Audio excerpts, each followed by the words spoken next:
October 27th, 1962. This date is carved into history as Black Saturday.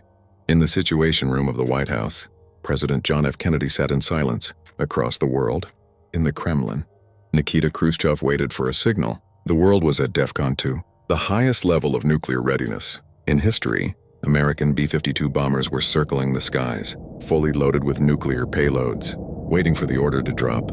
On the ground, civilians were building makeshift shelters, hoarding canned food, and praying for one more sunrise. The CIA estimated that if war broke out, 100 million people would die. In the first hour alone, they thought the trigger would be pulled in Berlin or in Cuba. They were wrong. The real danger wasn't on the map. It was hidden deep beneath the waves of the Atlantic Ocean, inside a steel vessel known as B-59. 4 weeks earlier, on October 1st, 4 Soviet Foxtrot-class submarines slipped quietly out of a secret base in the Arctic. Their mission was classified. Even the captains didn't know their destination until they were in open waters. When Captain Valentin Savitsky opened his sealed orders aboard B-59, the instructions were clear. Proceed to Mariel, Cuba, and establish a secret submarine base. But there was a catch. B-59 was designed for the freezing waters of the North. It was not built for the tropical heat of the Caribbean.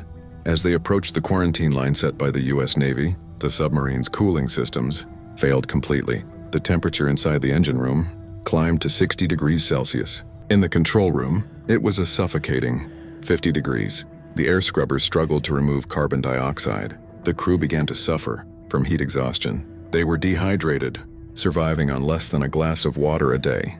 Their skin was covered in rashes, but the physical pain was nothing compared to the psychological torture. They had been underwater for weeks. No radio contact. No news from Moscow. They were blind, deaf, and slowly suffocating in a metal box. On the surface, the USS Randolph, a massive aircraft carrier, led a hunting party of 11 U.S. destroyers. They had located the B-59. The Americans didn't want to destroy the sub. They wanted to force it to surface. To do this, they began dropping signaling depth charges, explosives designed to create a loud noise, but cause minimal damage. But down in the dark, the sound was terrifying to the exhausted and paranoid Russian crew. It sounded like the hull was being hammered by the gods of war. The submarine shook violently with every explosion. The emergency lights flickered and died, plunging the crew into darkness. Captain Savitsky, who hadn't slept in days, finally snapped. He looked at his radar officer. The screen showed nothing but enemy ships surrounding them. He screamed, "They are bombing us! The war has started up there. America has attacked Mother Russia." In that moment of panic, Captain Savitsky made the decision that would have ended civilization. He ordered the crew to prepare the special weapon. This was a T-5 nuclear torpedo carrying a warhead with the destructive power of 15 kilotons, roughly the same power as the bomb that destroyed Hiroshima. His target was the aircraft carrier, USS Randolph. If he fired, the U.S. fleet would be vaporized. In retaliation, the United States would launch its entire nuclear arsenal at the Soviet Union. The world would burn. The protocol required 3 officers to turn their keys to launch the weapon: the captain, the political officer, and the flotilla commander. Captain Savitsky turned his key. The political officer, Ivan Maslenikov, terrified and trembling, turned his key. The circuit was almost complete. Only one man stood between humanity and extinction: Vasili Arkhipov. Vasili Arkhipov was 36 years old. He was a veteran. He had seen the face of death before on the submarine K-19. While the captain shouted orders to fire, Arkhipov remained calm.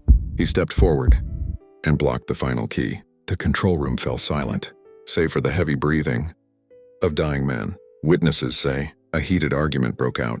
The captain called him a traitor. He yelled that they would die with honor rather than surrender. But Arkhipov didn't back down.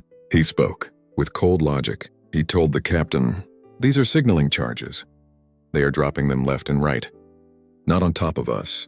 They want us to talk, not to die." He refused to turn his key. Without his consent, the weapon could not be fired. For several agonizing minutes, the 2 men stared at each other.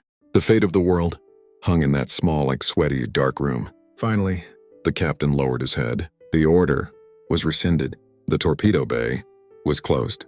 B-59 surfaced That evening, the American destroyers held their fire, the Russians turned their ship around, and began the long, shameful journey back home.